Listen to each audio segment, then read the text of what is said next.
Inicialmente vamos a empezar por los casos clínicos por los médicos residentes, después va a ser la sesión académica con el tema nicturia impartida por el doctor Arturo García Mora. Daremos el ganador de concurso de médicos residentes y la lectura de la sesión anterior. El ambigú en esta sesión estará patrocinado por Ferring. Le pedimos al doctor Alberto Alcázar si empezamos con los casos.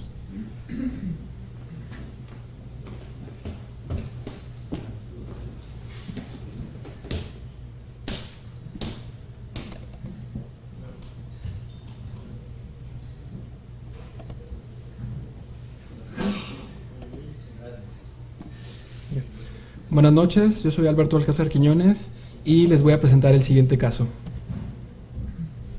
Se trata de un masculino de 52 años de edad, originario y residente del Distrito Federal. Él como ocupación es contador, tiene escolaridad licenciatura, es casado, grupo de sangre O positivo, religión católica. En cuanto a los antecedentes heredofamiliares, ninguno tiene importancia para el padecimiento actual. En cuanto a los antecedentes personales no patológicos, únicamente alcoholismo ocasional sin llegar a la embriaguez, sobre todo una lesión hipoecoica en el testículo izquierdo. Realmente es lo más significativo de este estudio. Tenemos una tomografía del 3 de octubre del 2012, en la cual se encuentra una imagen, un tumor retroperitoneal de aproximadamente 30 centímetros de diámetro, desde el nivel renal hasta por abajo del cruce de los ilíacos. Compromete totalmente lo que son los grandes vasos. Asimismo, se presenta una lesión de aproximadamente 5 a 6 centímetros en el segmento 7 del hígado, sugestiva de... El paciente durante este proceso presenta uropatía obstructiva en febrero del 2013, requiriendo colocación de JJ bilateral y realizándose recambios cada 6 meses. En cuanto a su control tomográfico, tenemos una respuesta parcial con evidencia todavía de una lesión tumoral importante de 10 centímetros. Aquí realmente continúa con una pequeña lesión, una lesión aproximadamente de 5 centímetros en el segmento 7 del hígado con características de regresión. Por lo mismo, del tumor residual se solicita un PET-CT, el cual se reporta la lesión tumoral antes mencionada con una submax de 3.2, lo que nos hace sugestivo de tumor viable, por lo cual se le plantea al paciente realizar una cirugía de rescate o radioterapia. El paciente acepta radioterapia, por lo cual se le da una teleterapia retroperitoneo 36 Grays en 20 fracciones, finalizando el 15 de octubre del 2014. Se realiza retiro del catéter JJ izquierdo en enero del 2015 y continúa con cambios del derecho por fibrosis retroperitoneal. En el seguimiento, el paciente se reporta asintomático con una función sexual normal y creatinina en 1.2. En el PET-CT de control no pudimos cargar las imágenes, mas sin embargo se reporta la lesión en aproximadamente 8 centímetros con una submax de 2.4, con una reducción por lo menos importante para definir el tratamiento, por lo cual se decide dejar en seguimiento y vigilancia nada más activa. Bueno, en la discusión pues tenemos un seminoma extragonadal. Estos son extremadamente raros y se caracterizan por una localización en la línea media. Puede ser desde la glándula pineal hasta el coxis. Aquí pues para establecer este diagnóstico tenemos que determinar que no haya neoplasia en las gónadas. En cuanto a su fisiopatología, la teoría clásica sugiere que los tumores de estas áreas derivan de la transformación local de las células germinales primordiales durante la embriogénesis fuera de lugar. Una teoría alternativa sugiere que las presentaciones mediastínicas primarias representan la migración inversa de un carcinoma in situ oculto de la gónada. En cuanto a su epidemiología, se reporta que en Estados Unidos representa el 5 al 10% de los tumores de células germinales. En Europa se reporta del 2% y nos comentan que hay una sobrevida a los 5 años en los pacientes que recibieron quimioterapia del 40 al 65%, con una mortalidad secundaria del tratamiento similar a los tumores de células germinales gonadales del 12%. Normalmente presentan un 50-70% de no seminomatosos, siendo un 30-40% de seminomas. El sitio más común es el mediastino en un 50-70%, el retroperitoneo en un 30-40%, la glándula pineal en un 5% y el área sacrococcígea en menos del 5%. En los reportes histopatológicos de tumores posquimioterapia se reportan necrosis en 24%, teratoma en 45%, sarcoma en 5% y tumor viable en 26%, que está directamente relacionado al tamaño de la lesión, como lo sabemos en los tumores germinales.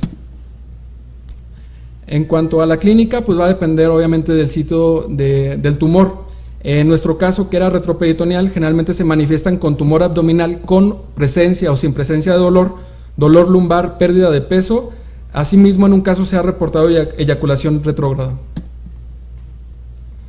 En los estudios es importante solicitar marcadores tumorales, en los cuales podemos encontrar en un menos del 10% de los casos elevación de la hormona gonadotrofina coriónica humana fracción beta. Alfa fetoproteína nunca debe estar elevada si no se clasifica como no seminomatoso, y la LDH es inespecífica, pero va a tener relación con la carga tumoral. El diagnóstico, como sabemos, es histopatológico y sobre todo para la tipificación va a ser exactamente igual que para los tumores germinales. Okay. El tratamiento que se sugiere para aquellos tumores del retroperitoneo, seminomas menores de 5 centímetros, es una radioterapia primaria, y para los mayores de 10 centímetros la quimioterapia, siendo aquellos que están entre estos dos parámetros susceptibles a cualquiera de los dos tratamientos. La orquiectomía o la biopsia son opcionales. El pronóstico depende sobre todo de los criterios. En nuestro caso, que era un paciente con un riesgo intermedio por la evidencia de metástasis viscerales al hígado, tenemos un periodo libre de enfermedad a 5 años del 67% y una sobrevida a 5 años del 72%. Bueno, gracias por su atención y en especial quiero agradecer al Hospital de Oncología por la oportunidad de aprender de este tipo de pacientes. Gracias.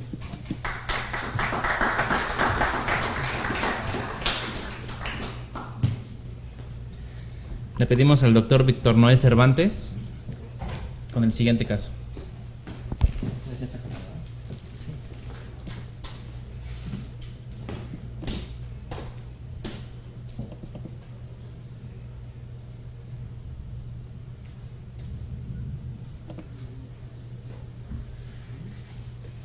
Hola, buenas noches, soy el doctor Víctor Noé Cervantes, residente del Servicio de Urología. Les presento el siguiente caso clínico.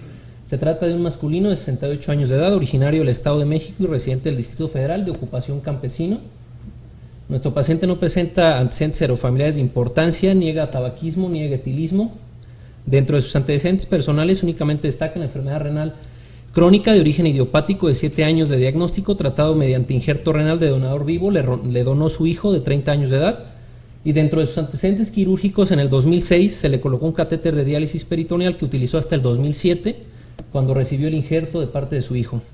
Nuestro paciente recibió en el trasplante renal una terapia inmunosupresora de inducción a base de basiliximab el día 0 y el día 4 del trasplante renal, y actualmente se encuentra con una terapia primaria de inmunosupresión a base de micofenalato, prednisona y ciclosporina A. El paciente acude al servicio de urgencias en abril con dolor en región lumbar izquierda, fiebre ocasional, astenia, adinamia y hematuria formadora de coágulos en 4 episodios, actualmente autolimitada. Nunca ha presentado síntomas de vaciamiento ni almacenamiento y ha perdido 8 kilos en los últimos 2 meses. A la exploración física únicamente destaca el Giordano positivo izquierdo, la TEA de 150-90, temperatura de 38 grados centígrados y un Karnofsky de 90. Se realizan los paraclínicos pertinentes, encontrando una hemoglobina de 9.5, una creatinina de 1.5 y un examen general de orina con hematuria, nitritos negativos y bacterias 2 por campo. Se realiza un ultrasonido pélvico que evidencia una vejiga de adecuada capacidad, próstata de 30 centímetros cúbicos y el injerto renal con ectasia moderada pielocalicial. Continuando el protocolo diagnóstico, se procede a realizar una tomografía simple y contrastada con previa valoración por el servicio de nefrología e hidratación IV. En la tomografía observamos un tumor de polo superior en el nativo renal izquierdo, hipotrofia del riñón derecho, no hay crecimientos ganglionares, y en el tumor y en el injerto renal se encuentra un tumor dependiente de polo superior de 3 centímetros que refuerza al medio de contraste desde 70 a 100 unidades Hounsfield. Contamos con reconstrucciones coronales, donde se vuelve a evidenciar el tumor dependiente de polo superior de 8 centímetros aproximadamente y el tumor en el injerto renal de 3 centímetros, con el reforzamiento ya comentado. Se continúa con el protocolo realizando un rastreo torácico donde no existe evidencia de actividad tumoral en tórax. Estamos ante un masculino de 68 años de edad que padece enfermedad renal crónica y tiene un tumor renal sincrónico. Tiene un tumor renal izquierdo T2A-N0M0 y un tumor en el injerto renal T1A-N0M0. De acuerdo a las guías internacionales, nos dicen que para un paciente en estadio clínico 2 de tumor renal, lo indicado es realizar una nefrectomía radical. Sin embargo, es importante observar que para el tumor en el injerto renal existe un apartado en las guías donde nos comenta que para imágenes sugestivas de malignidad es necesario realizar una biopsia y de acuerdo a esto normar el criterio de tratamiento. Se realiza pues la nefrectomía radical izquierda laparoscópica con estos hallazgos, con un reporte histopatológico de un carcinoma de células claras con grado nuclear Fuhrman 3. Ahora, ¿qué hicimos con el tumor en el injerto renal? 4 semanas posteriores a la nefrectomía se realiza la biopsia del injerto eco dirigida con este reporte de patología, carcinoma de células claras, grado nuclear Fuhrman 2, que afecta el 60% del tejido biopsiado. Optamos nosotros por realizar un tratamiento médico, un cambio en el esquema de inmunosupresión. Recordando, el paciente se encontraba con estos inmunosupresores, suprimimos la ciclosporina A y lo cambiamos por sirolimus a dosis de 1 miligramo por metro cuadrado de superficie corporal cada 24 horas. Decidimos vigilar a nuestro paciente y esta es la tomografía que tenemos 3 meses posteriores al inicio del tratamiento. Como observamos, en el lecho renal izquierdo únicamente cambios posquirúrgicos, no existen crecimientos ganglionares y en el injerto renal, de acuerdo a esta tomografía, existe aparente regresión tumoral al 100%. Continúa la moderada ectasia en el injerto renal, ectasia pielocalicial. Lo continuamos vigilando, el paciente tiene una vigilancia semestral. A casi 10 meses de iniciado el sirolimus tenemos esta tomografía con una creatinina de 1.09. Cambios posquirúrgicos en el lecho renal izquierdo. El injerto renal continúa sin datos de actividad tumoral, se corrobora aún la regresión del tumor en el injerto renal. Contamos con reconstrucciones coronales, donde no hay evidencia de tumor en el injerto. ¿Qué existe en la literatura médica respecto a esto? Nos interesa conocer la frecuencia con que se dan los tumores en el injerto renal, cómo los diagnosticamos, cómo los podemos tratar y qué pronóstico tienen estos pacientes. De acuerdo a Kasiske, las neoplasias en los pacientes trasplantados son frecuentes. Las más frecuentes son aquellas que se dan en la piel. Las neoplasias pueden aparecer en los tumores en el injerto renal con una latencia tan grande como hasta 20 años. Los pacientes trasplantados tienen mayor riesgo de desarrollar neoplasias en el riñón nativo, esto representa un 5%. Sin embargo, en el injerto renal únicamente son del 0.5%. De acuerdo a este artículo, el origen de estas células tumorales en la mayoría de los casos es del donante, que en un ambiente de inmunosupresión desarrollan y degeneran a tumores. Solo existe un caso reportado de células formadoras de tumor de origen de receptor, explicado por stem cells circulantes que en un ambiente de inmunosupresión degeneran a tumor. Se espera que exista un aumento en la frecuencia de estos tumores, ya que cada vez más sobreviven los pacientes con injertos renales y cada vez son más grandes en edad los pacientes que donan. El diagnóstico se realiza en base a un cuadro clínico muy parecido al tumor, al carcinoma de células claras, con un estudio de imagen y un estadiaje en cuanto a tórax, y la biopsia renal, como lo muestra este artículo, es indispensable para guiar el tratamiento, siempre y cuando el tumor en el injerto renal y la función del injerto lo permita. Desgraciadamente, el tratamiento no se encuentra estandarizado para los tumores en el injerto renal y existen varias opciones terapéuticas. Entre ellas se encuentra la nefrectomía radical, la nefrectomía preservadora de nefronas y los simples cambios que ya comentamos en el esquema de inmunosupresión. ¿Cuál es el rol del sirolimus y el everolimus en este tipo de pacientes? El efecto inhibidor del sirolimus combina la acción inmunosupresora de los linfocitos T con el efecto antiproliferativo, bloqueando el factor de crecimiento del endotelio vascular y en algunos casos produciendo regresión. Los pacientes que presentan neoplasias post-trasplante, es importante la conversión a inhibidores mTOR y suspender la ciclosporina A. Este régimen a base de inhibidor mTOR con suspensión del calcineurítico y reducción de la dosis de micofenalato se ha observado que tiene buenas garantías respecto a la inhibición de la proliferación celular. La nefrectomía conservadora de nefronas también es oncológicamente segura, como lo muestra este artículo donde se analizaron 2050 pacientes. Este es el nivel de recomendación que existe para los cambios en la inmunosupresión con un nivel tipo B. ¿Cuál es el pronóstico de los pacientes con tumor en injerto renal? Desgraciadamente no existen estudios a largo plazo que concluyan el pronóstico de los pacientes. Concluimos pues que los tumores en injerto renal son infrecuentes, se necesita de un equipo multidisciplinario para su manejo y la biopsia del injerto renal resulta fundamental. El tratamiento de estos pacientes no está estandarizado, lo cual lo consideramos necesario y aún no existe evidencia sobre el rol que tiene sirolimus. Lo que buscamos con este caso es únicamente sentar un precedente del potencial antitumoral que tiene este fármaco. Para finalizar esta diapositiva, mostramos estas estadísticas. A junio del 2015 existen aproximadamente ya 750 pacientes trasplantados, recordando que el 0.5% de estos desarrollarán un tumor en el injerto renal. He aquí la importancia de conocer el manejo. Muchas gracias.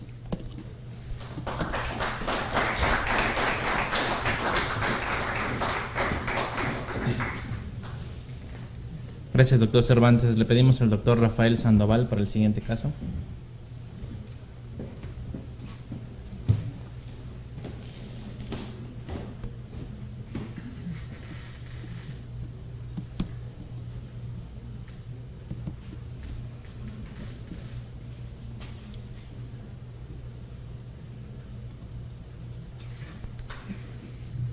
¿Qué tal? Muy buenas noches. Mi nombre es Rafael Sandoval. El día de hoy les voy a presentar un caso clínico muy interesante. Se trata de un paciente masculino de 43 años de edad, el cual cuenta con antecedente de cáncer renal por parte de su padre, cuenta con antecedente de tabaquismo durante 5 años, a razón de 2 cajetillas al día. Igualmente cuenta con antecedente de hipertensión arterial sistémica, policistosis renal, enfermedad renal crónica estadio clínico 3, y en el 2008 una colocación de una válvula de derivación ventrículo-peritoneal por una lesión quística que le ocasionaba hidrocefalia. Su padecimiento actual lo inicia hace 8 meses con la presencia de una dermatosis localizada en piel cabelluda en región parietal izquierda, esta de 2.5 por 2.5 centímetros, rojiza, pulsátil. Por este motivo, y al ser una lesión de rápido crecimiento, es referido al servicio de cirugía de cabeza y cuello del Hospital de Oncología del Centro Médico Nacional. Ahí se decide realizar una biopsia de la lesión, la cual reporta una metástasis de un carcinoma de células claras de aproximadamente 2 por 2.5 centímetros. He ahí una fotografía del corte histológico en la cual se aprecia la piel y un nódulo que se encuentra conformado por múltiples vasos y un cúmulo de células con citoplasma claro. De importancia a la exploración física, este paciente presentaba un tumor palpable en hipocondrio derecho y mesogastrio de 10 por 10 centímetros, no doloroso. Se inicia protocolo de estudio solicitando estudios de laboratorio, los cuales son dentro de parámetros normales, haciendo énfasis únicamente en las cifras de creatinina, electrolitos, los cuales son de acuerdo al estadio renal, y las pruebas de funcionamiento hepático se encuentran normales. Se solicita una teleradiografía de tórax, la cual es negativa para datos de actividad tumoral, únicamente la válvula de derivación ventrículo-peritoneal en adecuada posición. En las guías clínicas al respecto, se trata de un paciente en un estadio clínico 4 con una metástasis única. El tratamiento de elección es nefrectomía y resección de la lesión. En este caso, la lesión fue la manifestación primaria del cáncer y ya fue resecada previamente. Respecto a la enfermedad de von Hippel-Lindau, se trata de una enfermedad de herencia autosómica dominante con una incidencia de 1 en 36.000 nacidos vivos con más de 150 mutaciones descritas. Se clasifica en tipo 1 y tipo 2, dependiendo si están asociadas a feocromocitoma. Se asocia a tumores bilaterales, como es el caso de nuestro paciente. Se asocia a quistes renales hasta en un 29%, como es el caso de nuestro paciente. Cursan generalmente asintomáticos y son pacientes complejos que requieren de un seguimiento estrecho. En el caso de nuestro paciente, finalmente se decide realizar una nefrectomía radical izquierda con hallazgos de un riñón de 25 por 19 centímetros, con glándula suprarrenal izquierda sin datos de actividad tumoral. Aquí una imagen de la disección quirúrgica para extraer la pieza. Nuevamente una imagen para que aprecien el gran tamaño, incluso no se alcanza a distinguir los quistes del tumor. Y finalmente una imagen de la pieza ya en un campo limpio, se aprecia el gran tamaño que ésta tiene. Esta tuvo un reporte histopatológico de un carcinoma de células claras convencional, grado 3 de Fuhrman, con invasión al seno renal y a la grasa perirrenal. El mismo servicio de patología nos pide considerar el diagnóstico de una enfermedad de von Hippel-Lindau. ¿Y qué pasó con nuestro paciente? Pues actualmente se encuentra con una buena evolución en seguimiento en la consulta externa de urología sin tratamiento sustitutivo de la función renal, en espera de tiempo quirúrgico para el segundo riñón. ¿Qué sabemos del cáncer renal metastásico a piel? Las lesiones aisladas en la piel como la presentación primaria de un cáncer renal han sido reportados en menos de 20 casos en la literatura mundial. En el caso de nuestro paciente, pensando en un probable síndrome de von Hippel-Lindau, durante la presentación de este caso no se encontró ningún caso reportado de manifestación primaria cutánea de una enfermedad de von Hippel-Lindau metastásica. En este caso, el 80% se desarrollan posterior a la presentación del tumor renal, con un tiempo promedio entre 12 y 63 meses. Estas metástasis son infrecuentes, con una incidencia entre el 2.4 y el 6.4% en la literatura mundial. Se trata del tercer tumor que más frecuentemente da metástasis a piel, después de mama y pulmón, y se presenta más frecuente en varones. El desarrollo de las metástasis se explica principalmente por diseminación hematógena a través de 3 posibles rutas, ya sea por la vena renal, la vena espermática o las venas lumbares, con localizaciones habituales más frecuentes siendo la cabeza casi la mitad de los casos, lo cual coincide con nuestro paciente. Generalmente son una manifestación tardía de la enfermedad, se asocia a un 90% a metástasis visceral sincrónica y presenta una supervivencia tumoral específica general menor a 6 meses. ¿Qué características tienen estas lesiones? Son de aparición súbita, de rápido crecimiento, presentan una coloración azulada, rojiza o marrón, pulsátiles y en ocasiones ulceradas. ¿Cuál es el tratamiento de elección? Principalmente la excisión quirúrgica. También se puede aplicar radioterapia únicamente o en combinación con la cirugía, o también se puede aplicar interferón directamente en la lesión. También se ha demostrado la utilidad del imiquimod tópico al 5% debido a que este inhibe la angiogénesis. Se trata de un tumor altamente vascularizado. ¿Y qué pronóstico esperan estos pacientes? Un paciente con un cáncer renal metastásico.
Hola, ¿qué tal? Muy buenas noches. Pues muchas gracias por la invitación nuevamente. El mes pasado tuve también el gusto de estar por acá con ustedes.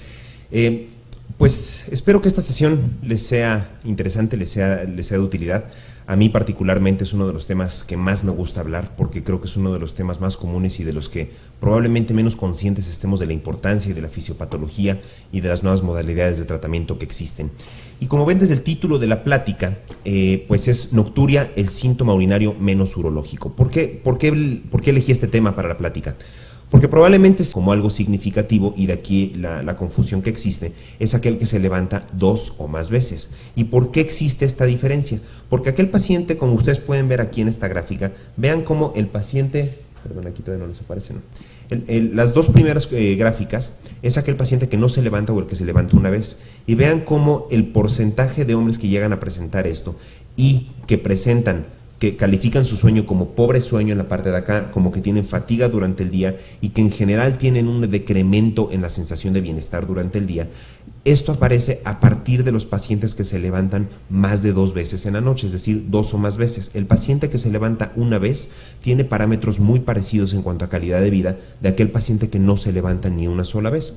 Entonces, por eso es por lo que muchos estudios toman 2 o más veces. Y además, si nosotros tomamos en cuenta la prevalencia de la nocturia con la definición estricta, el 80% de los sujetos por arriba de los 65 años se levantan al menos una vez por noche. Entonces, eso es lo que ahorita vamos a empezar a ver.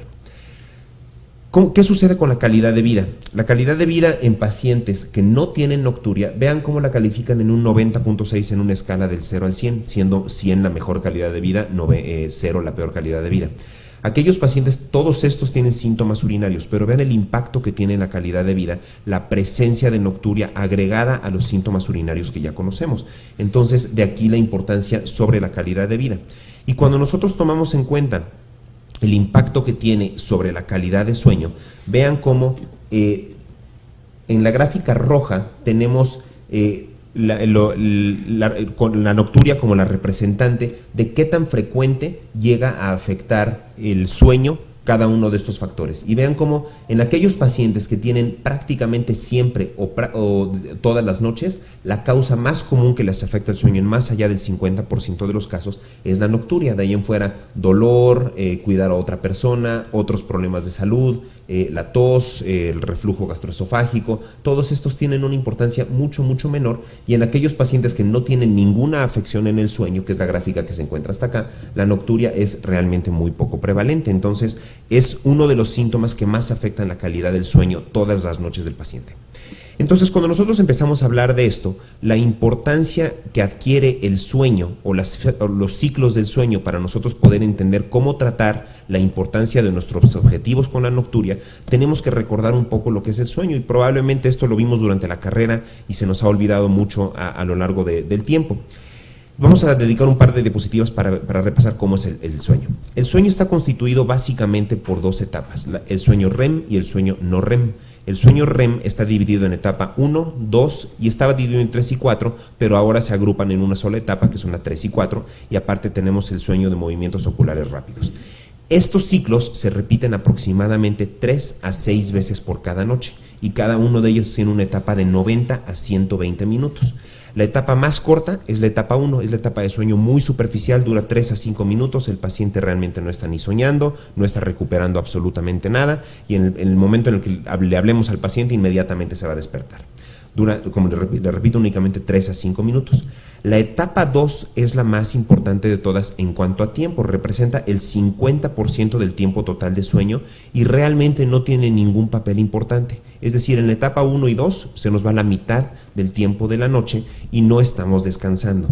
En la etapa 3 y 4, estas representan lo que se llama el tiempo desde que el paciente se va a dormir. 0 es el momento en el que el paciente se acuesta y después vienen 600 minutos.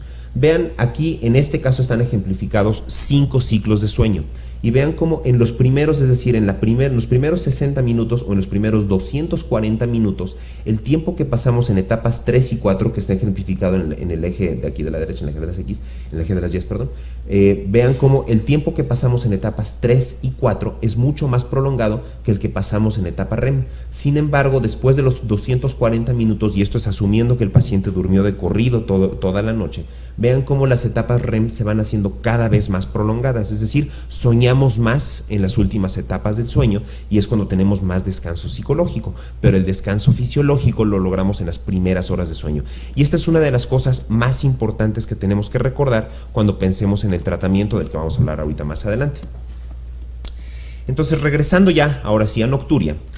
Es un síntoma urinario que en muchas ocasiones no está originado en el sistema urinario, está originado más allá de ellos, es decir, nosotros habitualmente como urólogos, salvo por el cáncer renal, vemos de la papila renal para afuera. Esto está originado de la papila renal para adentro en la mayor parte de los casos y ahorita vamos a ver por qué. Y esto nos explica por qué tenemos falta de respuesta a los tratamientos para HPV y vean cómo realmente pongo entre comillas HPV. ¿Por qué? Porque este término se debe de abandonar y esta es una de las razones principales por las que debemos abandonar el término de HPV. Y esto incluye tratamientos médicos y quirúrgicos. Ahorita vamos a ver cuáles son estos.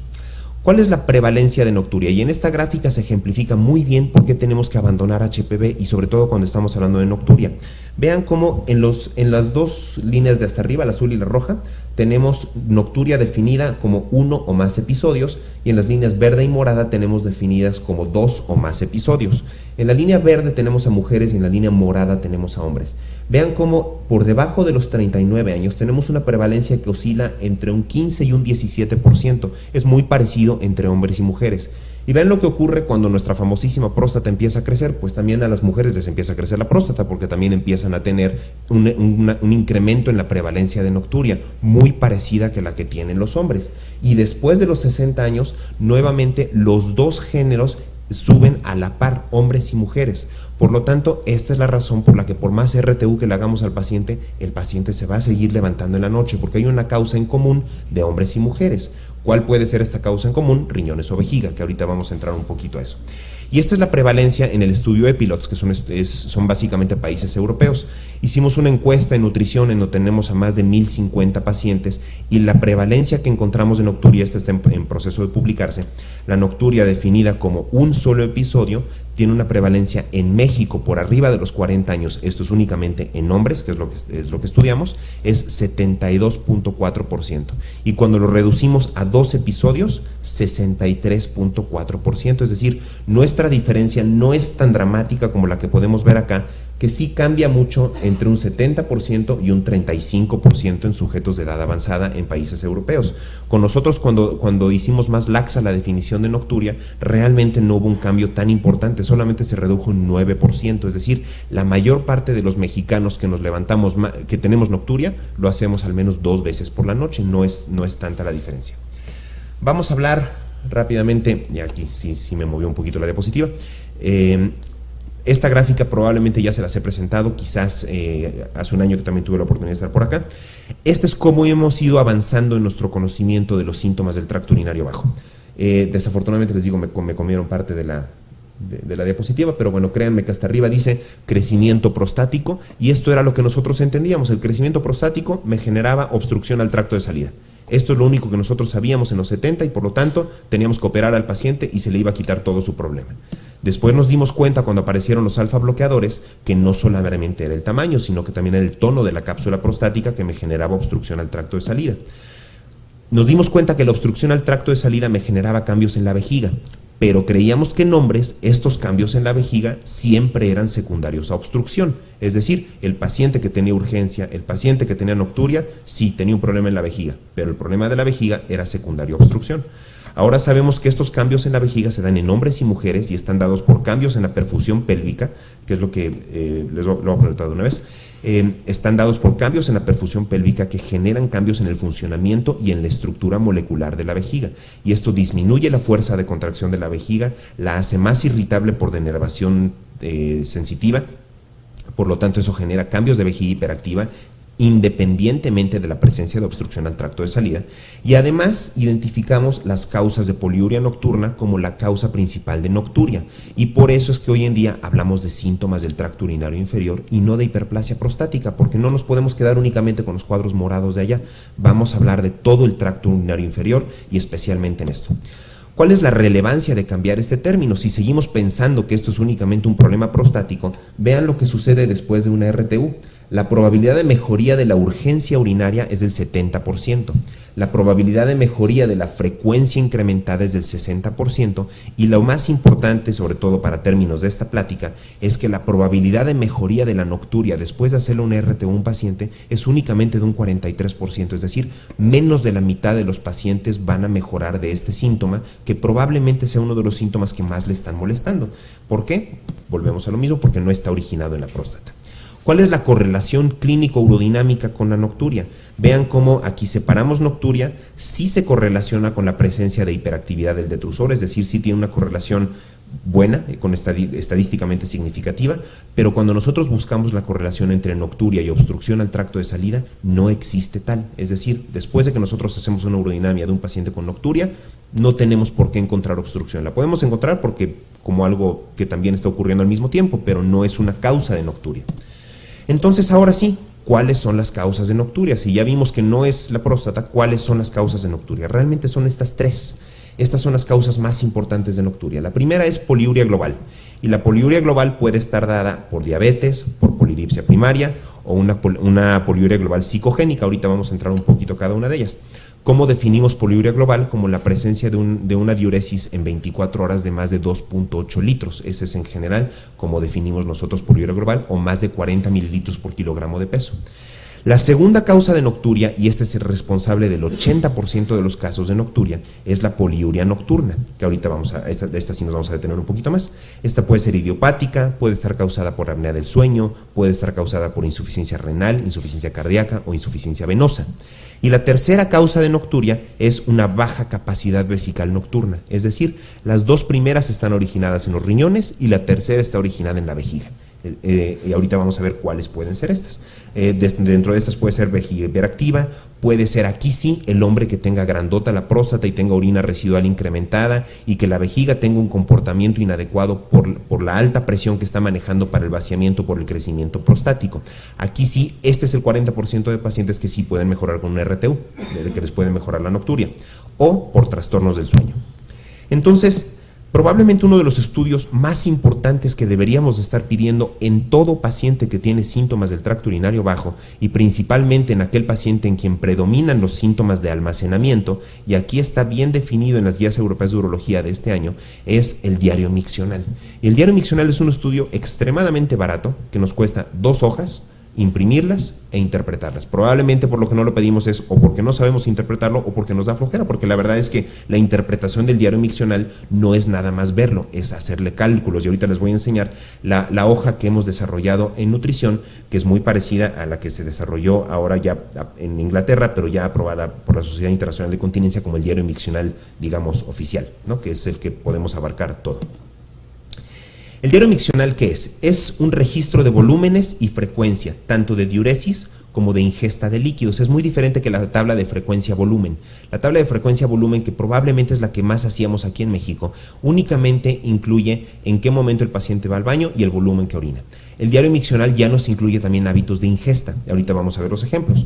Es un grado de recomendación A de las guías europeas de urología para incontinencia urinaria y para síntomas urinarios de predominio de almacenamiento. Entonces, no queda ninguna duda, tenemos un nivel de evidencia muy bueno en donde esto es lo que tenemos que pedir, y este es el estudio de elección. Más que un ultrasonido, más que una urodinamia, más que todo esto, esto es lo que más nos va a poder ayudar con estos pacientes.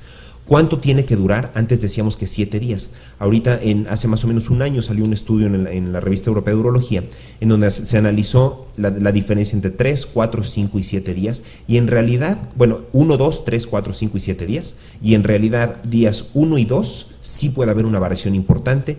3 ya no cambia mucho, y la información que nos da el diario miccional a partir del día 4 ya realmente no cambia con la que nos dio los 3 primeros días. Entonces eso hace que el paciente se apegue mucho más al diario miccional. ¿Okay?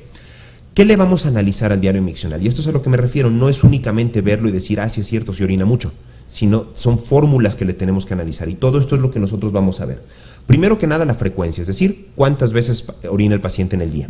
La diuresis de 24 horas, y aquí está lo que les comentaba, la poliuria global se define como 40 mililitros por kilogramo de peso o más. Vamos a determinar la capacidad vesical funcional, que se refiere al volumen miccional más alto alcanzado en estos 3 días. Esto nos va a hablar de con cuánto puede potencialmente funcionar la vejiga de ese paciente.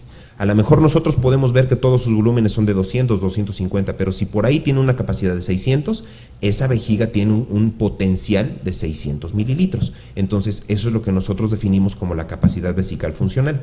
Si nosotros dividimos la diuresis entre la frecuencia, vamos a sacar la capacidad vesical promedio. Entonces, vamos a saber en general ese paciente con qué volumen decide ir al baño. Vamos a sacar la nocturia, que se abrevia como ANB por Actual Number of Voids. Diuresis nocturna, que es el volumen urinario nocturno, y cuando esta diuresis nocturna, cuando nosotros la cuantificamos, la tenemos que tomar en cuenta también la primera micción de la mañana. ¿Por qué? Porque ese es un volumen que se produjo durante la noche. Esa primera micción de la mañana, cuando el paciente ya se despierta para iniciar sus actividades, no cuenta como nocturia, porque no es seguida de sueño. Sin embargo, ese volumen sí cuenta como volumen nocturno, porque lo produjo después de irse a dormir. ¿Ok? Entonces, ese lo tenemos que tomar en cuenta. Vamos a sacar el índice de nocturia, que es el volumen nocturno entre la capacidad vesical funcional. Y si yo divido si yo le resto 1 por esa micción de la mañana a ese índice de nocturia, voy a sacar cuántas veces yo esperaría que ese paciente se levante en la noche. Es decir, si ese paciente tiene una capacidad vesical funcional de 300 mililitros y produjo 200 en la noche, mi número esperado de micciones es 0. ¿Por qué? Porque no llenó su vejiga. Pero si ese paciente tiene una capacidad vesical funcional de 300 y produjo 700, mi número esperado de micciones van a ser 2. ¿Ok? Porque ya rebasó 2 veces su volumen vesical. Después sacamos el índice de capacidad vesical nocturna, que es restando el número de veces que se levantó menos cuántas predecía yo que se iba a levantar. Y cuando este se encuentra por arriba de 1.3, y algunos estudios dicen 1.5, podemos hablar que tiene baja capacidad vesical nocturna. ¿Ok? Sacamos la diuresis de 24 horas, que eso ya les había dicho, y vamos a determinar el porcentaje del volumen nocturno que produjo ese paciente en relación al volumen de 24 horas, y cuando este excede el 33% en pacientes por arriba de los 45 años, hablamos de poliuria nocturna, y más del 20% en menores de 45 años podemos hablar de poliuria nocturna. Entonces, ¿cuál es la única manera de diagnosticar poliuria nocturna? El diario miccional. No hay otra manera de diagnosticarla, porque yo no voy a saber cuántos volúmenes o cuánto orinó ese paciente durante este tiempo. A muchos nos preocupa qué tanto se va a apegar el paciente a este diario miccional. Y el día que ustedes lo empiecen a hacer, o si ya lo están haciendo, probablemente ya lo hayan visto, les va a sorprender que muchas veces para la segunda, tercera consulta el paciente, aunque no se lo pidamos, llega con un diario miccional, porque lo ayuda mucho a hacerse consciente de cómo va mejorando y de sus hábitos que va teniendo, como lo vamos a ver claramente en estos ejemplos. Aquí probablemente no lo vayan a ver muy bien, pero este es el formato de diario miccional que ocupamos en nutrición, y este es el que les digo que se aprobó hace más o menos un año. Lo que incluye esto, la primera columna, bueno, estos son 2 días diferentes. La primera columna son las horas del día, empieza a las 6 de la mañana y termina a las 5 de la mañana del día siguiente. Obviamente son 24 renglones. El paciente tiene que poner una marca, que ahí son esas líneas que están viendo por allá, para señalar a qué hora se despertó y a qué hora se fue a acostar, y con base en eso nosotros podemos distinguir los volúmenes. En la primera columna viene el tipo de bebida, es decir, café, jugo, leche, cerveza, pulque, lo que tome el paciente lo va a escribir ahí, porque es importante saber qué tipo de bebida está tomando. La tercera columna es la cantidad de bebida que está tomando, 100, 200, 300 mililitros, eso lo vamos a sacar. La cantidad de orina que está produciendo el paciente, y esa es la más importante, y hay que enfatizarle al paciente que se tiene que apegar a hacerlo con un recipiente y medir exactamente los volúmenes de cada micción, porque eso es lo que nos va a determinar todo lo que vamos a hacer después. Y después viene la escala de sensación, que esta es la escala de percepción del paciente, que va del 1 al 4. 1 es sin deseo miccional, es decir, fue al baño sin deseo. 2, deseo normal. 3, urgencia. 4, incontinencia de urgencia. ¿Okay? Entonces, esa es la manera en la que lo calificamos. Entonces, y esta es la hoja en la que nosotros, viene atrás del diario miccional, y esta es la manera en la que nosotros lo calculamos. Vienen los parámetros que vamos a tomar, vienen las fórmulas para poderlo calcular, y viene para los 4 días, que ahorita ya le estamos diciendo a los pacientes que lo llenen mínimo 3 días, y si pueden 4, pero con 3 días es suficiente para llenarlo. Y de esta manera nosotros al final, vean ahí como dice diagnósticos, y abajo le ponemos los diagnósticos del diario miccional, que ahorita vamos a ver cómo se hacen. Este es un ejemplo, y vean ahorita, todavía sin entrar a cómo vamos a diagnosticar todo esto, pero ya vimos las fórmulas. Digo, no nos vamos a poner a sumar acá. Aquí están ya los parámetros que nosotros calculamos. Este paciente tiene una diuresis de 24 horas de 1110, nocturna de 510, lo cual corresponde a un porcentaje de 46%. Por lo tanto, este paciente tiene poliuria nocturna. Se paró 3 veces, orinó 11 veces, y vean cómo la capacidad vesical funcional es de 250, su capacidad promedio es de 100, es decir, bajita, tiene unas capacidades bajitas. La ingesta vespertina es de 300 mililitros, es decir, vespertina quiere decir 4 horas antes de irse a dormir. Entonces, 4 horas antes de irse a dormir se toma 300 mililitros, lo cual corresponde con un 24% de su ingesta de todo el día. El índice de nocturia es de 2.04 y por lo tanto el índice de capacidad vesical nocturna es de 1.96. ¿Qué sacamos de aquí? Este paciente tiene nocturia por baja capacidad vesical y por poliuria nocturna. Este paciente es mixto, ¿ok? ¿Y qué es lo que podemos ver en el diario miccional? Vean como casi todas sus micciones son con urgencia, incluyendo las del día. El paciente está tomando agua en la noche, está tomando aproximadamente 700 mililitros de agua, como lo pueden ver ahí, 300 mililitros de agua, y el paciente durante la noche está produciendo mucha orina, probablemente por alguna de las causas que vamos a ver ahorita, pero también las capacidades que tiene en la noche son muy bajas. Entonces, este es un paciente probablemente con vejiga hiperactiva.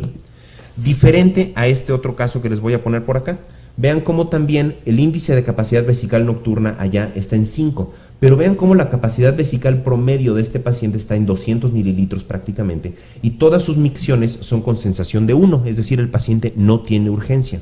El paciente toma café antes de irse a dormir, y esto lo que nos puede sugerir cuando es totalmente aberrante las capacidades en la noche, las capacidades durante el día, es que este paciente a lo mejor tiene un trastorno del sueño, y este paciente no duerme y por eso se levanta tantas veces en la noche a hacer pipí, por eso en la noche orina con 80, 70, 60, 50 mililitros, y durante todo el día puede orinar con 300, 400 mililitros. Entonces eso es lo que nos puede estar sugiriendo este diario miccional. Nuevamente, otro ejemplo distinto es este. Este es un paciente que vean cómo el 47% de su diuresis la hace durante la noche. Se levanta 3 veces y su índice de capacidad vesical nocturna es de 0.8, es decir, su vejiga se está comportando bien, está almacenando una buena cantidad de orina, sus volúmenes con los que se levanta en la noche son relativamente parecidos a los que se está levantando en el día, el paciente no tiene urgencia, esa no es su queja, y probablemente este sea un paciente con poliuria nocturna de origen idiopático, que ahorita vamos a ver. Muy distinto a este otro paciente de acá, que tiene un porcentaje de diuresis nocturna de 61%, pero vean cómo el porcentaje de ingesta vespertina que tiene es del 41%. Se toma 750 mililitros de agua antes de irse a dormir y está produciendo 950. Si a este paciente le quitamos esos 750 mililitros, probablemente le vayamos a curar la nocturia. No necesita ningún tratamiento, ni RTU, ni desmopresina, ni antimuscarínico, ni alfa bloqueador. Necesita dejar de tomar agua en la noche y probablemente con eso vaya a ser suficiente para que el paciente esté bien controlado. Entonces, eso me lleva, y nuevamente otra vez, perdón, me recortó un poquito esto, esto me lleva al algoritmo de cómo vamos a diagnosticar nocturia. Recuerden que la piedra angular del diagnóstico de la nocturia es el diario miccional. A partir del diario miccional yo tengo estas 4 opciones. Aquel paciente que no tiene ninguna anormalidad, es decir, no produce mucha orina, tiene una buena capacidad vesical, entonces ese es uno. El paciente con poliuria global, el paciente que tiene baja capacidad vesical nocturna o el paciente con poliuria nocturna, que son los dos que les estoy señalando porque son los dos más importantes. Y a partir de ahí voy a sacar los diagnósticos diferenciales que yo tengo que ver en cada paciente. No se trata nada más de ver eso. Si yo tengo un paciente con poliuria nocturna, que es un paciente obeso, que lo estoy viendo que se está quedando dormido durante la consulta, probablemente tenga apnea obstructiva del sueño. Y lo que sucede con la apnea obstructiva del sueño es que durante los periodos de hipoxia, cuando el paciente está dormido, empieza a secretar péptido auricular natriurético y esto le estimula la diuresis durante la noche. Si yo le pongo CPAP, el paciente se le va a quitar la nocturia, porque entonces ya no va a tener esta secreción de péptido auricular natriurético. Si este mismo paciente a lo mejor tiene unas piernas de este tamaño antes de irse a dormir por insuficiencia venosa, a la hora de que el paciente se pone en decúbito dorsal, ese paciente empieza a reabsorber y a redistribuir todo ese líquido y lo orina. Entonces a este paciente su tratamiento va a ser ponerle unas medias de compresión o a lo mejor darle un diurético a las 2 de la tarde para secarlo un poquito y que de esa manera ya no se levante tanto en la noche. Entonces por eso tengo que tomar en cuenta todos estos diagnósticos diferenciales. Si después de eso el paciente con poliuria nocturna yo veo que no tiene apnea obstructiva, no tiene insuficiencia cardíaca, no tiene insuficiencia venosa, a lo mejor entonces tiene una poliuria nocturna de origen idiopático y por lo tanto tengo que tratarlo con un medicamento que le reduzca la producción de orina. Y estas dos pueden estar combinadas. ¿Cuáles son las indicaciones de urodinamia? A mí me llegan muchos pacientes para hacerles urodinamia por nocturia. Realmente estas son las únicas indicaciones de realizarle una urodinamia a un paciente por la nocturia. Uno es que tenga enuresis, porque la enuresis en un adulto es marcador de almacenamiento a alta presión. Entonces, por eso sí le tendría que hacer, pero es muy distinto enuresis a nocturia. La urgencia que no responde a antimuscarínicos, es decir, no tiene nada que ver con la nocturia. Aquí le haría yo la urodinamia porque la urgencia no responde con antimuscarínicos. Cuando yo quiera confirmar la obstrucción al tracto de salida vesical porque estoy pensando en operar a este paciente, entonces le hago la urodinamia, pero porque quiera confirmarla, no porque la urodinamia me vaya a decir nada de la nocturia. Cuando tenga enfermedades asociadas, es decir, si el paciente además tiene esclerosis múltiple, si tiene además una sección medular, si tiene alguna otra cosa, entonces esa es la indicación de la urodinamia. O cuando el paciente me sale con capacidad vesical nocturna disminuida y quiero ver cómo están sus parámetros de almacenamiento. Pero en realidad el grueso de los pacientes con nocturia no requieren de un estudio urodinámico. Aquí está la definición de poliuria nocturna. Son diferentes definiciones que se han usado a lo largo del tiempo. Algunos la definen con una diuresis mayor a 0.9 mililitros por minuto en la noche, pero bueno, eso es mucho más complicado de definir y por lo tanto la Sociedad Internacional de Continencia usa la definición que está arriba. Y estas son las causas que podríamos tener de poliuria nocturna.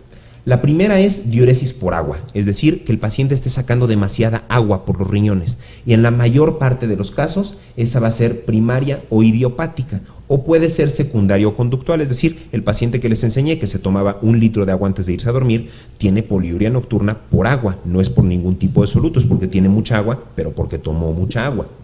Y la segunda causa es la diuresis por solutos, que es aquel paciente que tiene falla cardíaca, falla renal, insuficiencia venosa, apnea obstructiva, que más bien lo que está pasando es que tiene algunas cosas circulando que lo estimulan a producir demasiada orina durante la noche. Estos son mis principales diagnósticos.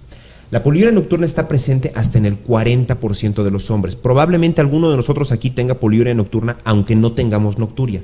¿Qué quiere decir eso? Si yo tengo una vejiga de 700 mililitros y yo produzco 600, no me voy a levantar. Pero a lo mejor ese 600 representa más del 20% para mí. A lo mejor si yo durante el día orino 1 litro 200, esos 600 para mí es el 50%. Es decir, tengo poliuria nocturna. No tengo nocturia porque mi vejiga puede aguantar ese volumen, ¿ok? Entonces, la poliuria nocturna como tal no necesariamente me va a dar nocturia. Pero de todos los hombres que sí tienen nocturia, que se levantan en la noche a orinar, entre el 70 y 90% de los casos es secundaria a poliuria nocturna, y en mujeres también. Ahorita vamos a ver por qué puede estar dando esto. ¿Cómo funciona la hormona arginina vasopresina? Nosotros tenemos de este lado los vasos sanguíneos, de este lado los conductos colectores. Lo que hace la vasopresina es intercambia agua a nivel de los túbulos colectores, regresa el agua de los túbulos colectores a la circulación sanguínea. Entonces, cuando yo tengo un nivel más elevado de vasopresina, voy a producir menos orina cuando esos niveles estén más elevados. ¿Qué es lo que nosotros podemos ver? La relación que tenemos entre la osmolaridad y el flujo urinario va muy en relación a la concentración de vasopresina. Si yo tengo una concentración de vasopresina más elevada, es decir, más hacia acá, vean cómo la osmolaridad va a empezar a subir y el flujo urinario que vamos a estar produciendo va a ser menor. Este es un estudio muy interesante que tomaron a niños con enuresis. No tenemos estudios todavía para determinar en adultos con nocturia o con poliuria nocturna cómo se comporta la vasopresina, pero esto es lo más cercano que podemos correlacionar con esto. Los niños que tienen enuresis sabemos que también a veces tienen una deficiencia en la producción de hormona arginina vasopresina, y por eso es por lo que el tratamiento de estos niños a veces es con desmopresina. Vean cómo en blanco nosotros tenemos a niños controles, y vean cómo a partir más o menos de las 8 de la noche tenemos un pico de vasopresina que se empieza a dar en estos niños normales, y ese pico no está tan acentuado en los niños que tienen enuresis. Muy probablemente esto sea lo mismo que esté ocurriendo en hombres y mujeres que tienen poliuria nocturna. No tenemos este pico para poder suprimir la producción de orina y avisarle a los riñones que nos vamos a dormir. Eso es probablemente lo que esté ocurriendo. Lo que sí hay es diferentes estudios en donde podemos ver cómo, ojalá que lo puedan ver, en verde tenemos señalado aquellos pacientes que tienen, que la mediana de pacientes que no tienen poliuria nocturna, y en azul, esa línea que se ve ahí, son pacientes con poliuria nocturna. Vean cómo claramente algunas concentraciones, la gráfica A es el ritmo de diuresis, la B es el agua libre, la C es la osmolaridad, la D son los solutos, la E es sodio y la F es de urea. Vean cómo claramente es diferente cómo se comportan todas estas sustancias en pacientes con poliuria nocturna que en aquellos pacientes que no la tienen. Es decir, la manera en la que nosotros manejamos nuestras sustancias en el riñón, si tenemos o no tenemos poliuria nocturna, es completamente distinta. Y lo mismo podemos esperar en aquellos pacientes con la arginina vasopresina. La siguiente causa es la capacidad nocturna disminuida. Esto es lo que ya vimos. Si excede a 1.3, entonces eso quiere decir que tenemos menor capacidad vesical. ¿Y qué es lo que nos está diciendo cuando nosotros encontramos un índice de capacidad vesical nocturna disminuido, o bueno, aumentado, es decir, la capacidad está disminuida, el índice está por arriba de 1.3, nos dice que parte del origen de nuestra nocturia está dado en la vejiga. Este paciente sí puede tener nocturia por vejiga hiperactiva. ¿Esta vejiga hiperactiva puede ser por obstrucción? Sí, y ese es el paciente que sí va a mejorar con los tratamientos tradicionales. Entonces, por eso la importancia de pedir el diario miccional en todos estos pacientes. Y ahora sí entramos a tratamiento. Nuevamente me baso en las guías europeas de urología. Este es el algoritmo que probablemente sea el algoritmo que ahora ha quedado más completo, y aunque aquí se vea un poquito elaborado, pero quizás el algoritmo que queda ahora sí más completo y más claro cómo tenemos que llevar nuestro camino y nuestra línea de pensamiento cuando tenemos un paciente con síntomas del tracto urinario bajo. No me voy a detener a analizar todos, pero vean cómo lo primero que nos tenemos que preguntar es si deteriora la calidad de vida. Si no la deteriora, no tenemos que hacer nada. Pero si sí la deteriora, la primera pregunta que me tengo que hacer es si el paciente tiene poliuria nocturna. Esa es la primera pregunta que recomiendan que nos hagamos las guías europeas de urología. Y la única manera de hacerlo es con un diario miccional. Si el paciente sí tiene poliuria nocturna, le está ocasionando nocturia y le molesta, entonces lo primero son cambios en el estilo de vida y darle desmopresina. Vamos a ver ahorita cuáles son los cambios en el estilo de vida y en quién hay que darle desmopresina. Cuando no, ya nos movemos a todo lo demás. O cuando sí tenemos poliuria nocturna, corregimos la poliuria nocturna, de todas maneras tenemos que voltear a ver todo lo demás, porque evidentemente la desmopresina no me va a ayudar al chorro débil, no me va a ayudar a la urgencia, no me va a ayudar a la frecuencia. Entonces tenemos que tomarlo en cuenta para tratar todos los síntomas urinarios del paciente. ¿Cuáles son las opciones con las que contamos para tratar al paciente con nocturia? Y estas son las opciones en general. Los antimuscarínicos, los alfa bloqueadores, los inhibidores de 5-alfa reductasa, la RTUP, los inhibidores de fosfodiesterasa 5 como parte del tratamiento de los síntomas urinarios, el tratamiento conductual, los diuréticos y los antidiuréticos. Paradójicamente, los dos están indicados, los diuréticos en cierta manera y los antidiuréticos en otra manera. De todos estos, vean cómo todos pueden llegar a tener algún papel en algún momento, pero todos se los pongo en amarillo porque realmente si tomamos en cuenta que el 80% de los pacientes tienen nocturia porque producen demasiada orina, lo que tengo que hacer es que produzcan menos orina, si ese es el 80% de los casos. Y por lo tanto, los antidiuréticos actualmente tienen un nivel de evidencia 1A de la Consulta Internacional sobre Incontinencia, 1B de la Sociedad Europea de Urología y un grado de recomendación A. ¿Cuáles son las medidas conductuales? Cuando nosotros hablamos o cuando las guías europeas nos hablan en todos los casos de cambios en el estilo de vida, ¿a qué se refieren? Es restringir la ingesta de líquidos a 1.5 litros al día. ¿Qué quiere decir esto?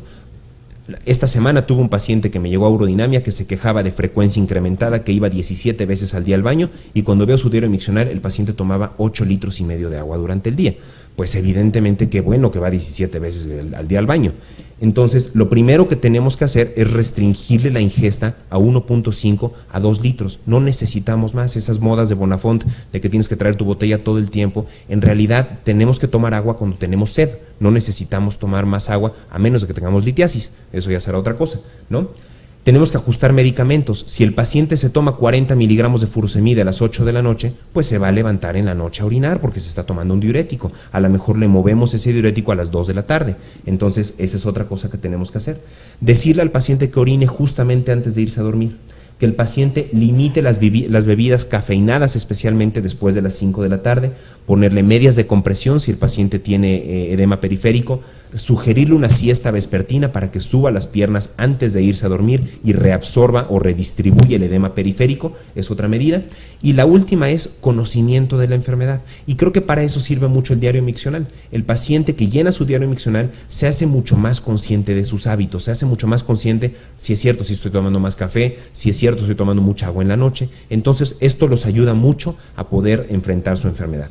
¿Cuál es el impacto que tiene esto en pacientes con poliuria nocturna? 86%. Vean cómo la mayor parte de los pacientes va a haber algo que les tenemos que corregir en sus hábitos. No es raro que tengamos que corregirles algo y normalmente esa corrección es restringirles la cantidad de líquido que toman en la noche.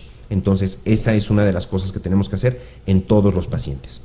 Ahora, el tratamiento farmacológico tiene básicamente 3 objetivos. El primero es mejorar el vaciamiento vesical en aquellos pacientes que no tengan buen vaciamiento vesical. Incrementar la capacidad vesical en aquellos pacientes que no tengan buena capacidad vesical y disminuir la diuresis en aquellos pacientes que tengan incrementada la diuresis. Suena muy lógico, pero es que muchas veces no nos acordamos de eso y ahorita vamos a ver al final el estudio que creo que le ejemplifica mucho más eso. Y en lo que nos vamos a centrar un poquito más por la prevalencia es en disminuir la diuresis. ¿Cuál es el impacto que tenemos con los tratamientos tradicionales que nosotros tenemos? Vean cómo aquí arriba tenemos antimuscarínicos más alfa bloqueo más inhibidores de 5-alfa reductasa en diferentes o alfa bloqueo como monoterapia. Vean cómo las P's en casi todos estos son no significativas. e incluso en aquellas que son significativas. Vean, por ejemplo, en el último, la combinación de doxazosina con finasterida, esto es en el M-TOPS.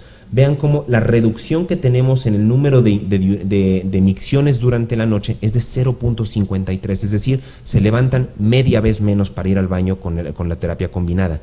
Entonces, a pesar de que tiene significancia estadística, pues muy probablemente no tenga ninguna significancia clínica. Entonces, eso lo tenemos que tomar en cuenta. Y otra cosa muy importante, vean la tercera línea con antimuscarínicos que están estudiando solifenacina 5 y 10 miligramos. Vean cómo los resultados que les estoy poniendo ahí vienen divididos en dos. El primero es en pacientes sin poliuria nocturna y el segundo es en pacientes con poliuria nocturna.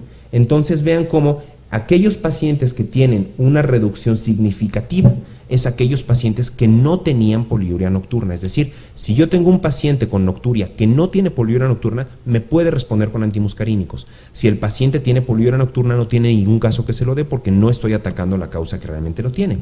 Y este es el impacto que tenemos en la pregunta 7 del IPSS, que sabemos que es la de nocturia.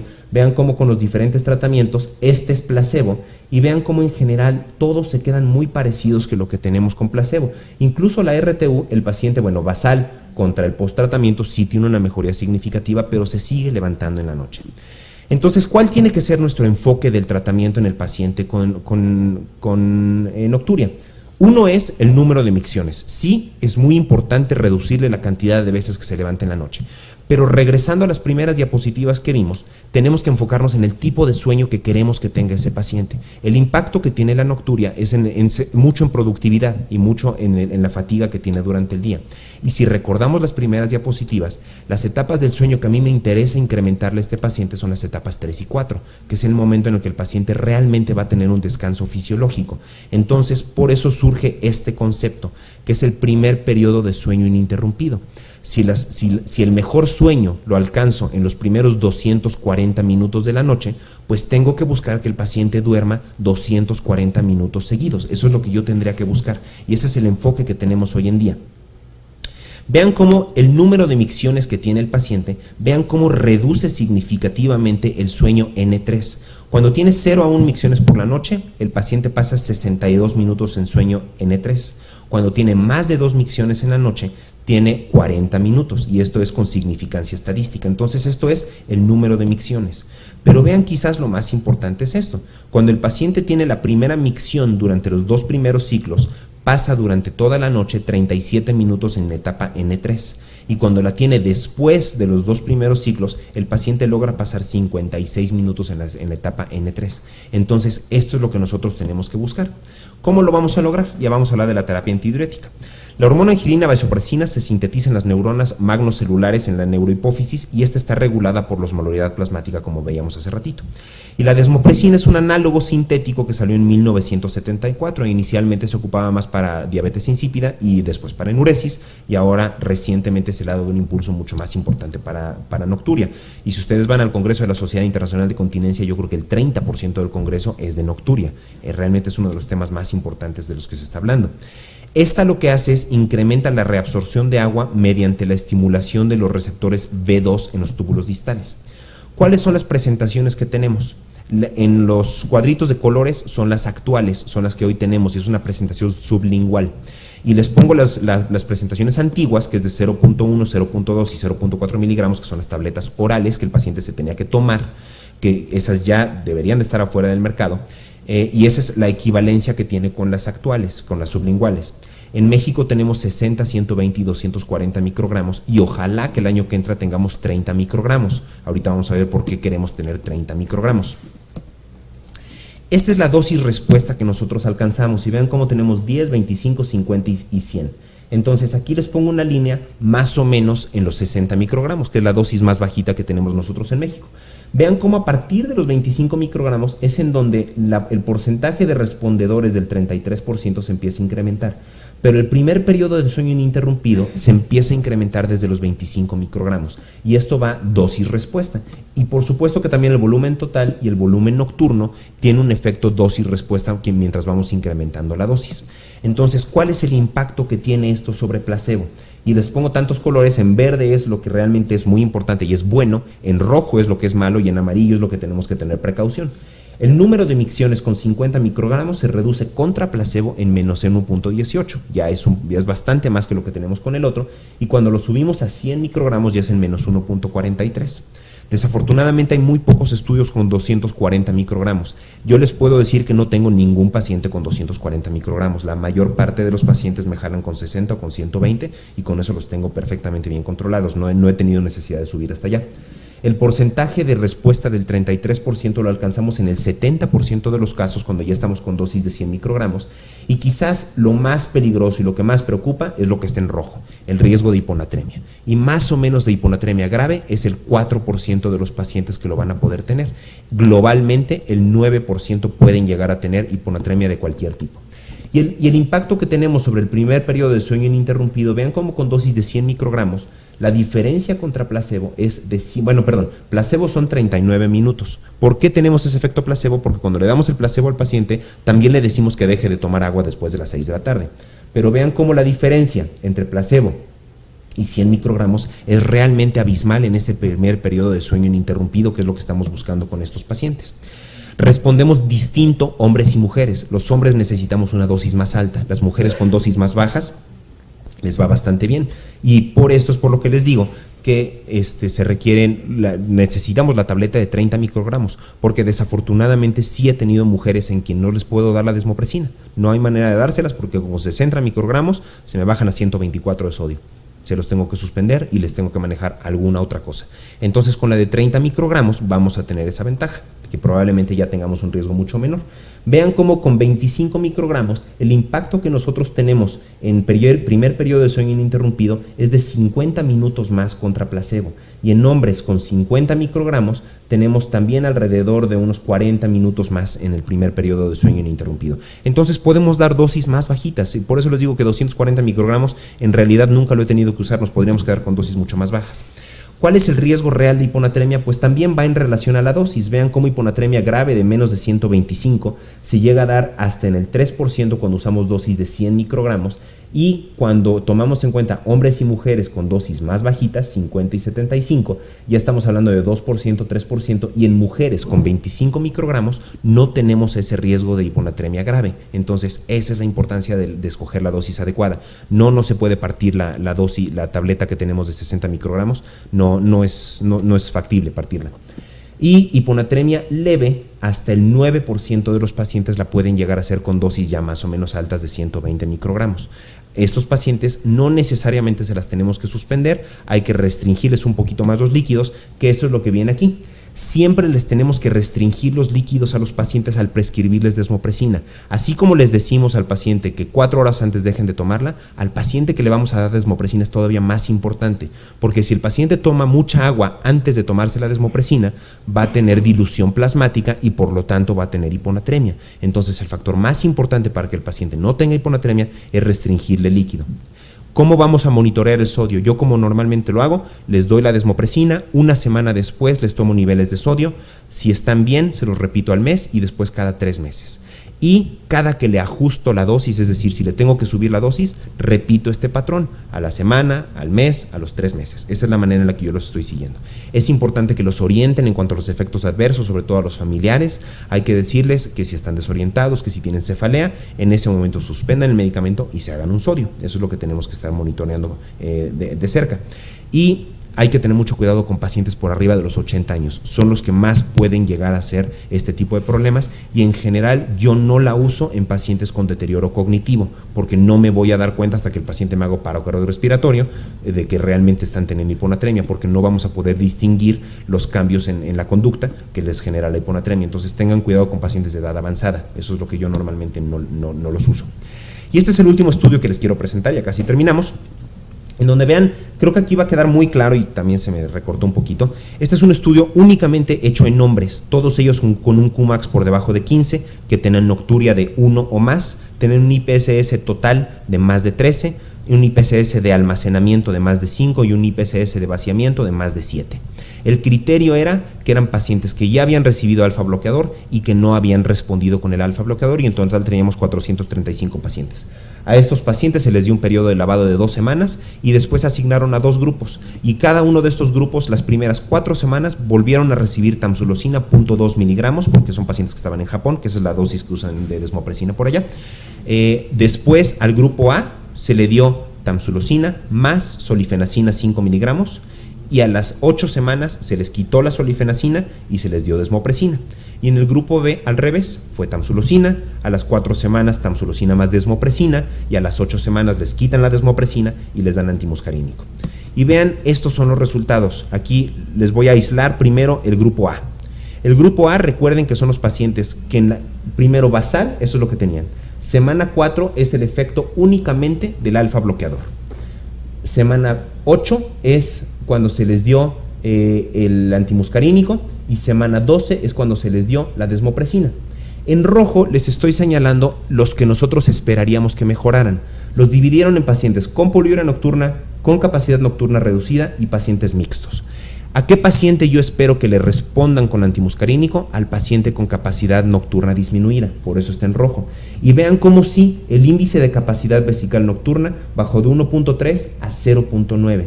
Vean cómo la nocturia se redujo de 3 a 2.2. Realmente no fue muy dramático, pero compárenlo cuando les quitaron otra vez el antimuscarínico, volvió a subir a 2.8. ¿Qué quiere decir esto? Que si ustedes tienen un paciente sin poliuria nocturna, nada más con capacidad vesical nocturna disminuida, y ustedes le dan desmopresina, no le va a servir para nada, ¿okay? Que aquí se ve muy claramente. Distinto al grupo de pacientes con poliuria nocturna. Vean cómo estos pacientes, al revés, entre la semana 4 y la semana 8 no hay ningún cambio. Yo le estoy dando antimuscarínico. ¿Para qué le doy antimuscarínico a un paciente que tiene poliuria nocturna? No tiene ningún sentido. Sin embargo, cuando yo lo cambio a desmopresina, vean cómo el volumen urinario nocturno baja de 730 a 526. Desafortunadamente en este estudio no tomaron en cuenta el primer periodo de sueño ininterrumpido, porque no internaban a los pacientes, entonces es muy difícil poderlo monitorear en qué momento se levanta el paciente. Pero vean cómo sí tiene un impacto. En cambio, en aquel paciente que tiene capacidad nocturna disminuida, lo vemos y lo mismo sucedió cuando nos pasamos al grupo B. El grupo B, que primero recibe desmopresina y después recibe antimuscarínico, se cambian los números rojos. Es decir, aquí el paciente que espero que responda, el de poliuria nocturna, vean cómo otra vez ahí el volumen urinario baja de 798 a 559. Y cuando yo le quito la desmopresina y le doy antimuscarínico, me vuelve a subir el volumen urinario. Entonces hay que tratar la etiología de la nocturia. No es nada más, la nocturia no es nada más un síntoma que tenga un solo origen, sino con el diario miccional nos vamos a dar cuenta de eso. Y de ahí vienen las conclusiones. La nocturia es un síntoma urinario que en muchas ocasiones tiene su origen fuera del tracto urinario inferior. Constituye uno de los síntomas más molestos, es el síntoma más común y es la principal causa de nocturia de consulta por síntomas urinarios, y el motivo principal de trastornos del dormir, incluyendo todos los trastornos del dormir. La nocturia es el más común de todos. El diario miccional no es una opción, es esencial si queremos diagnosticar qué tiene el paciente con nocturia. No hay otra manera de hacerlo, ni modo, tenemos que hacer los cálculos de todo esto. El manejo se debe de enfocar en incrementar las horas de sueño reparador. Esto es lo más importante que tenemos que buscar, que el paciente pueda tener etapas 3 y 4. Eso es lo que realmente nosotros tenemos que buscar para que el paciente descanse. Y el tratamiento, no existe un solo tratamiento de nocturia. Se debe de individualizar de acuerdo a las anormalidades detectadas en el diario miccional. Si yo detecto que ese paciente tiene una baja capacidad vesical nocturna y detecto que tiene orina residual de 150 mililitros y tiene un Qmax de 8, a ese paciente sí hay que operarlo, porque le voy a reducir esa orina residual, de esa manera le voy a incrementar su capacidad vesical y de esa manera no se va a levantar. Pero si el paciente no tiene un problema de capacidad vesical, lo pueden operar para mejorarle el flujo urinario, pero no le va a mejorar la nocturia. Entonces hay que tomar en cuenta que a lo mejor va a requerir el tratamiento de la nocturia después de la RTU. Y bueno, pues eso es todo. Espero que les haya resultado de interés, que no haya sido muy aburrida, y estoy a sus órdenes para cualquier pregunta.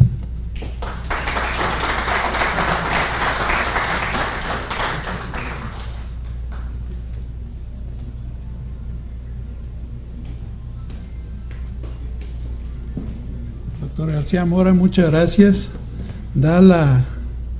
El interés que tenemos es que tratamos pacientes no solamente con hiperplasia prostática, sino también con síndrome metabólico, con insuficiencia renal, con uso de diuréticos, y hay veces que se usan diuréticos como la espironolactona, que es cardiotónico, cardioprotector. Entonces es difícil quitar a veces los diuréticos. ¿Qué nos comenta? Pues muchas veces el diurético incluso puede ser tratamiento de la nocturia.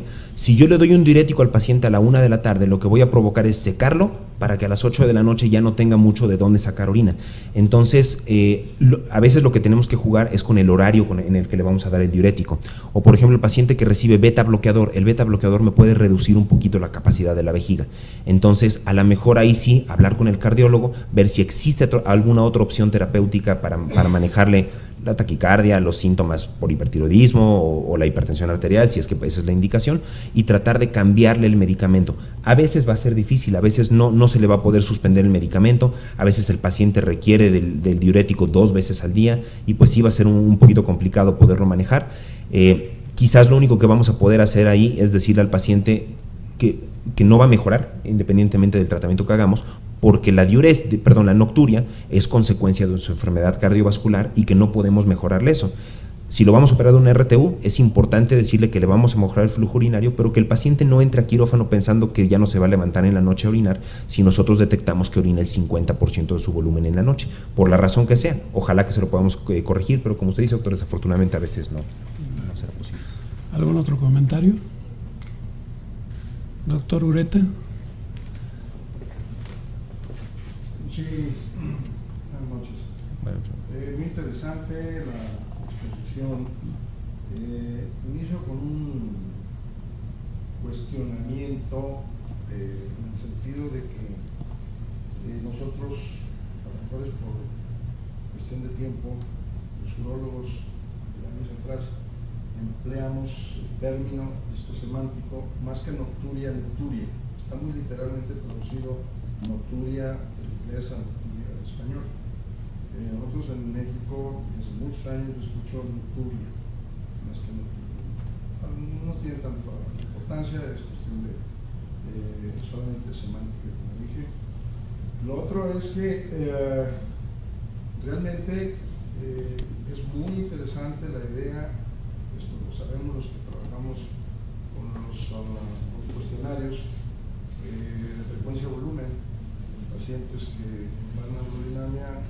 Es importantísimo tener la relación, el antecedente de cómo estos pacientes están comportándose durante 24 horas y también, por supuesto, en la noche, particularmente cuando el problema fundamental que les altera muchísimo la calidad de vida, ya se comentó, ya se dijo, es la nocturia.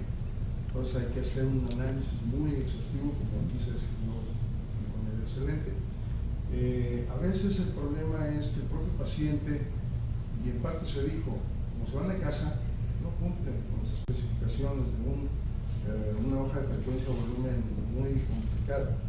Es decir, una hoja cuestionario de frecuencia, volumen, la cantidad, el tipo de alimentos o de líquidos que han tomado, tipo de medicamentos, etcétera, etcétera, en qué momento hizo la diuresis, toda una serie de elementos que se han estado analizando en los diferentes cuestionarios que hay, y nos damos cuenta, muy curioso, es de que en el IPSS, en el Índice Internacional de Síntomas Prostáticos, de las 7 elementos multifacético, como se expresó, creo que es muy importante establecer claramente y específicamente el tipo de nocturia que se trate para poder dar el tratamiento específico, evidentemente.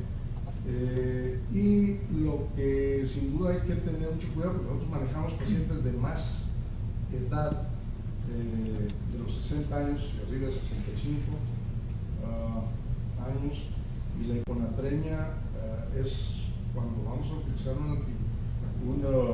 la desmopresina, un medicamento con desmopresina, pues sí, la hiponatremia hay que tenerle mucho cuidado, porque es donde ya se dijo también, se presenta claramente con mucha facilidad por debajo de 125 milicuentos por litro.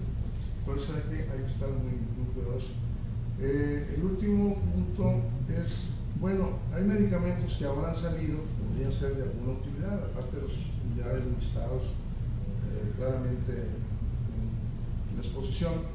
El que ahora ha salido, la doxorubicina, que es un estimulante beta oral, el Elsemex, que se está ya hay en México, y que podría ayudar cuando hay problemas de baja capacidad vesical, como un complemento a la nicturia, y no necesariamente darle antimuscarín, que se mucho la boca, y darles tratamientos que a veces los pacientes no toleran.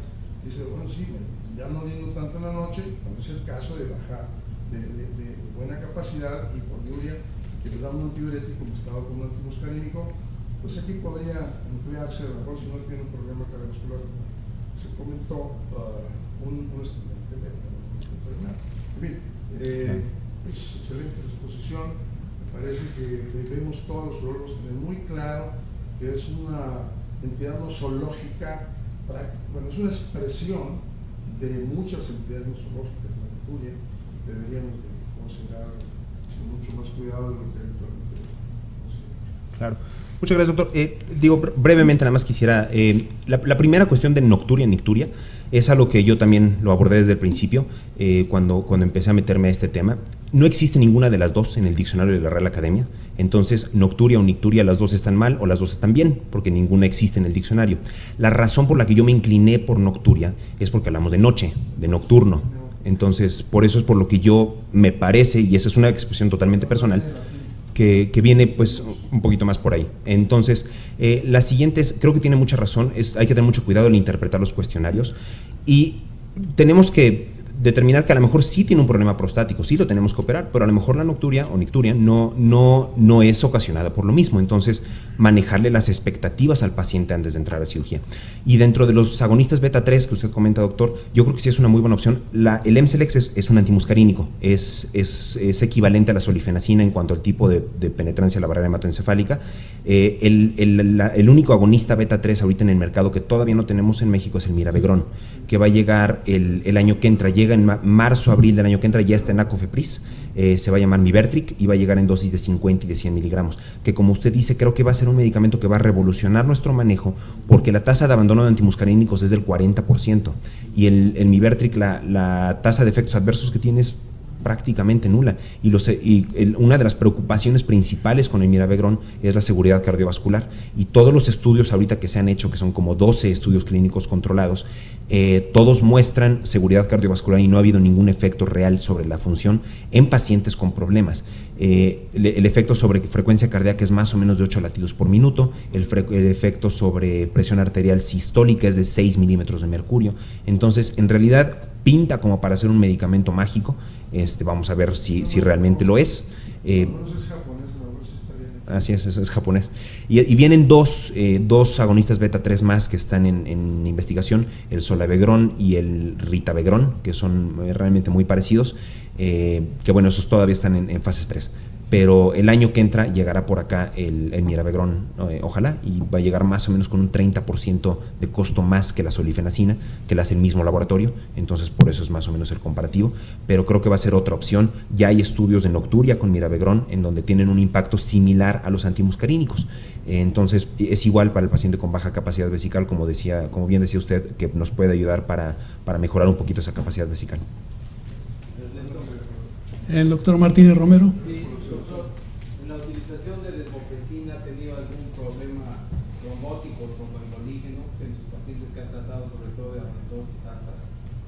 No, yo solamente he llegado a la dosis de 120 microgramos, no he requerido más, pero sí he tenido problemas de hiponatremia. No he tenido ningún problema grave en cuanto a problema clínico. Sí he tenido hiponatremia grave, he tenido hiponatremia hasta de 117 equivalentes por decilitro.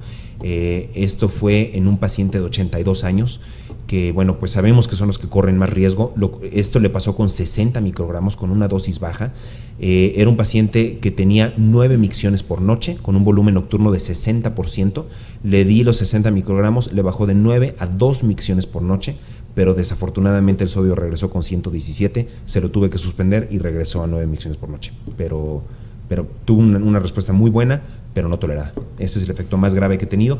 Afortunadamente no he tenido ningún evento ni tromboembólico, ni neurológico de mielolisis espontánea, de alguna cosa así por la hiponatremia, pero creo que es porque sí hay que ser muy estrictos con la determinación de sodio frecuentemente, porque ese paciente estaba asintomático, tenía 117 de sodio y estaba completamente asintomático.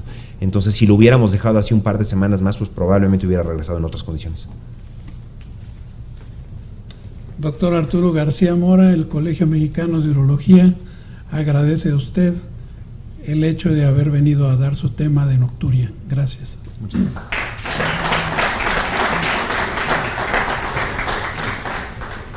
A continuación, el doctor León Torres nos va a decir quién ganó el concurso. Bueno, continuando con la orden del día, el ganador del concurso de casos clínicos de médicos residentes es el doctor Rafael Sandoval con el caso cáncer renal metastásico a piel.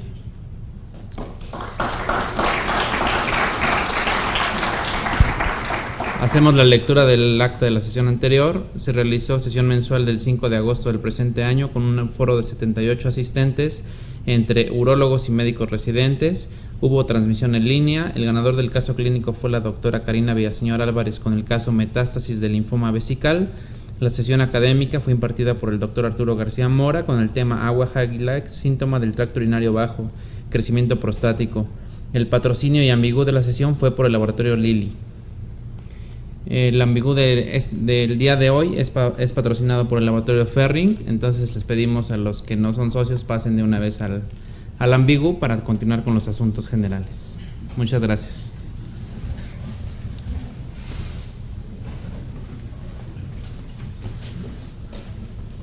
Señor Rubén Contés Flores, el Colegio Mexicano de Urología le agradece a usted en representación de la licenciada Erika Hernández Rodríguez. Muchas gracias.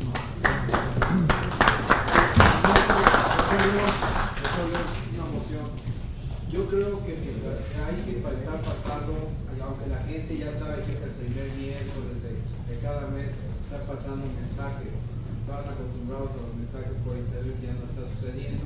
Yo sé que llovió mucho, pero es muy importante la participación y la estimulación a todos a que vengan a la sesión.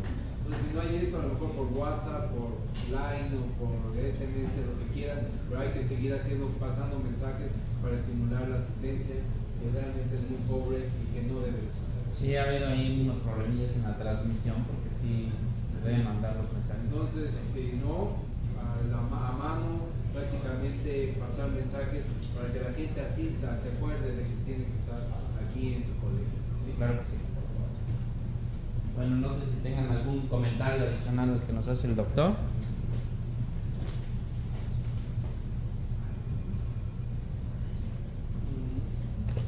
Bueno, nuevamente el doctor Fernando Agustín Rodríguez se disculpó porque estuvo en cambio de manera respiratoria, pero es que no pudo asistir. Gracias.